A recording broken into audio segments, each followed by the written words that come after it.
Stop la 4K. Alors, non, n'arrête pas forcément de filmer en 4K.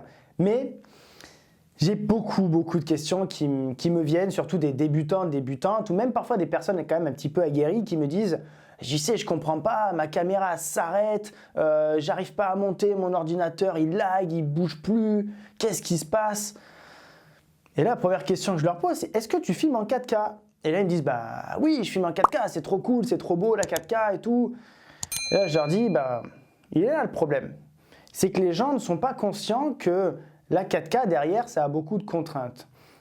J'ai l'impression que si ta caméra peut filmer en 4K, tu vas le faire. Si elle peut filmer en 8K, tu vas le faire. Et le jour où elle filme en 1000K, tu vas le faire aussi.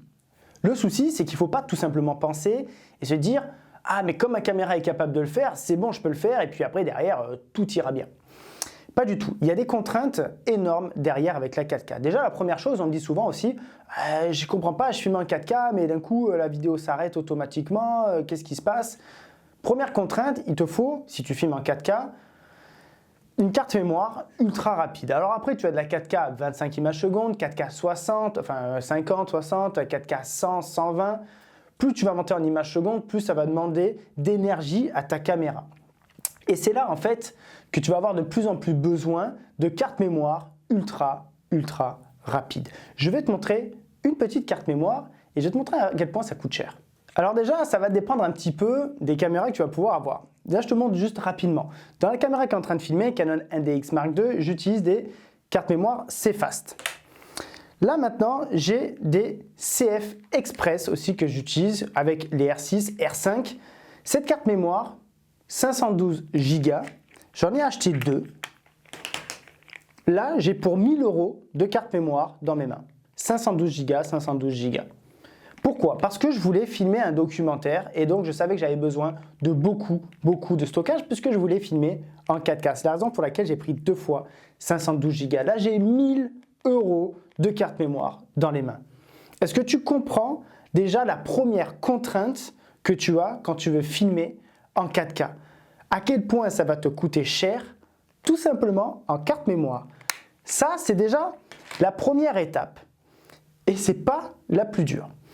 Ensuite, bien entendu, il va venir le stockage. Quand tu vas vouloir stocker toutes tes images, alors peu importe, des images par exemple, la vidéo que je suis en train de tourner là, j'ai envie de te dire, au moment où tu la vois, elle est sur YouTube et le fichier source qui est aussi filmé en 4K, il est déjà à la poubelle. Pourquoi? Parce que je n'aurai jamais besoin de le réutiliser. Mais quand tu vas filmer un projet professionnel, un projet personnel avec des belles images, tu vas vouloir les garder parce que tu ne sais jamais si tu veux les réutiliser pour telle ou telle chose. Et ça, va falloir stocker. Chez moi, ici, j'ai un disque dur déjà, un gros serveur de 32 Tera et un autre double serveur de 94 Tera. Est-ce que tu sais à quel point ça coûte un bras? Ça, déjà, ça coûte un bras, c'est énorme, ça fait du bruit, ça prend beaucoup de place. Et ça, c'est une énorme contrainte. Donc déjà, il faut comprendre ça. Ensuite, pendant mes voyages, tu comprends bien que je ne peux pas amener ça. Donc, j'ai acheté plein de petits disques durs SSD ultra rapides et j'en ai peut-être pour 2000 € de micro disques comme ça SSD, des 1 Tera ou des 2 Tera pour quand je pars, je puisse vraiment tout décharger et faire une copie aussi pour essayer de ne pas rien perdre. Ça, c'est encore une énorme contrainte. Donc, comprends que tu as une contrainte déjà budgétaire qui est complètement folle si tu décides de filmer en 4K au lieu de filmer déjà en Full HD. Bien entendu que je comprends que la 4K c'est plus joli, mais est-ce que tu en as absolument besoin? Je vais te donner un exemple. Mon documentaire à Madagascar, peut-être que tu l'as déjà vu, un documentaire d'1 heure et quart, 1h20, un truc comme ça, tout filmé en Full HD. Je l'ai mis au cinéma parce qu'on avait fait 2 avant-premières au cinéma. Les gens m'ont dit « Oh, il est filmé en 4K et tout, trop bien !» Non, non, Full HD. Ah bon? Eh oui. Donc, parfois, on peut même se casser les dents sur un beau Full HD que tu as bien colorisé après, tu as fait une belle colorimétrie dessus, tu as bien fait ressortir les noirs, un petit peu plus de clarté pour faire ressortir les éléments. Et donc, tu pourrais même croire qu'un clip de Full HD qui est en soi 4 fois moins bon que la 4K, eh ben, on dirait de la 4K. Je peux voir la différence, honnêtement, si tu es quand même un œil un peu aguerri, tu vas voir la différence entre un Full HD et un 4K. Mais ce que je veux dire, c'est que même sur un écran vraiment géant, il y a des gens qui m'ont posé la question. Donc, aujourd'hui, je vends encore des projets où je filme en Full HD. Honnêtement, c'est très très rare, mais ça m'arrive. C'est rare pourquoi? Parce qu'aujourd'hui, j'ai la capacité de pouvoir faire du 4K. J'ai les boîtiers qui fonctionnent, j'ai les cartes mémoire, j'ai les disques durs et j'ai un autre truc dont on n'a pas encore parlé, j'ai des ordinateurs avec mon équipe qui suivent. Et encore, j'ai envie de te dire, parfois, c'est compliqué. C'est compliqué pourquoi? Ça va être compliqué sur certains types de caméras. Tu as l'impression que si tu filmes avec une toute petite caméra, la 4K, ça va être facile à voir. Par exemple, les gens qui ont des GoPro, ce n'est pas forcément des professionnels de l'image, puisque c'est une petite caméra qu'on va dire tout le monde peut avoir. Ça filme plus ou moins, enfin tu peux filmer en automatique. Donc tu te dis, oh trop bien, je vais mettre la 4K dedans, ça va être trop beau, machin, etc. Les fichiers 4K GoPro, fichiers 4K DJI des drones, sont des fichiers ultra compressés. Plus, et ça c'est fou, parce qu'on penserait l'inverse, plus les fichiers sont compressés, plus ils sont durs à lire sur ton ordinateur. Et peu importe à un moment l'ordinateur que tu as, même si tu as un ordinateur à 10 000 €, 15 000 €, je t'assure que parfois c'est assez compliqué et l'ordinateur peut laguer. Même tout simplement quand tu mets ton clip, que tu mets une petite colorimétrie avec un petit titrage, tu n'as rien mis de fou, avec une petite musique, ça peut laguer et tu peux parfois ne pas lire ta vidéo en temps réel. Par exemple, mon 1DX Mark II, c'est pas du RAW par exemple, donc c'est un fichier compressé. J'ai beaucoup moins de mal à le lire qu'un fichier GoPro ou un fichier DJI, mais c'est quand même un petit peu compliqué parfois quand l'ordinateur il chauffe un petit peu. Mes fichiers RAID, par exemple, ce sont des fichiers RAW qui ne sont pas du tout compressés.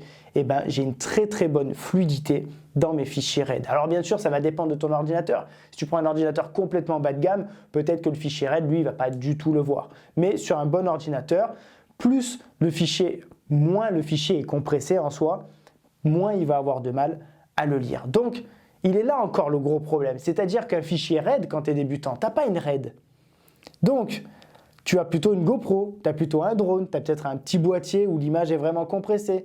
Donc en fait, tu te retrouves dans un moment où tu as les images les plus compressées parce que tu as du petit matériel et tu n'arrives pas à les lire parce que tu n'as rien qui va autour. Tu n'as pas les cartes mémoire qui sont suffisamment rapides, tu n'as pas les disques durs pour pouvoir les stocker derrière, tu n'as pas l'ordinateur. Est-ce que tu comprends que là, on parle de milliers d'euros pour pouvoir filmer en 4K? Fais le test, filme un projet en Full HD, filme-le en 4K et tu vas voir que la vie, elle n'a rien à voir. Moi, mon documentaire de Madagascar, si je l'avais filmé en 4K, je peux t'assurer que j'aurais pas été bien. J'ai filmé en 4K avec la GoPro parce que oui, le capteur de la GoPro est quand même bien moins bon que le capteur de mon 1DX. Alors, je compensais avec ça. C'est-à-dire que souvent dans les projets, ce que je fais, c'est que je filme, on va dire, avec le 1DX. Du moins là, dans ce projet Madagascar, j'ai filmé en 1DX en Full HD. Julien filmé avec le 6D en Full HD et je filmais avec la GoPro en 4K et le drone en 4K pour compenser quand même la différence entre les capteurs, etc. Donc, ça compensait bien. Mais au niveau du montage, je me retrouvais à galérer parfois parce que j'avais mes plans GoPro qui laguaient, mes plans DJI qui laguaient aussi. Et le comble du truc, c'est que c'était les éléments qui laguent le plus. GoPro DJI, comme je t'ai dit, vu que c'est les éléments des vidéos fichiers qui sont les plus compressés, c'est ceux qui me faisaient le plus galérer. Donc, c'est ce qui m'a fait quand même galérer dans mon montage. Mais heureusement, parce que quand tu fais, heureusement que j'avais quand même du 1DX en Full HD, parce que quand tu fais un film de 1h20 et que j'ai dérushé 30 heures de vidéo, vaut mieux pas que ça lag, parce que sinon, mon gars, tu vas passer 1 mois et demi en plus juste pour essayer de regarder tes vidéos. Donc, je te dis ça, tout ça ici, pour que tu puisses comprendre par toi-même un petit peu l'importance de pas forcément filmer en 4K. Filme avec la qualité juste, celle qui va te permettre de réaliser ton projet. La qualité après de l'image, et à un moment, on s'en fiche. Tu comprends? J'ai envie de te dire, le plus important, c'est tes cadrages, ta colorimétrie, ton montage, ce que tu vas raconter, la musique, l'émotion. Ça, c'est bien plus important que le piqué de ton image. Bien entendu, si après on te le demande, tes clients te le demandent, tu vas leur facturer. Tu vas dire, pour ça, il faut un disque dur en plus, il faut des cartes mémoire. Et ça, c'est des choses que tu vas rajouter dans tes devis. Quand tu filmes en 4K, je suis désolé, pour moi, ce n'est pas le même prix que quand on filme en Full HD. Pourquoi? Parce que les contraintes derrière ne sont pas du tout les mêmes.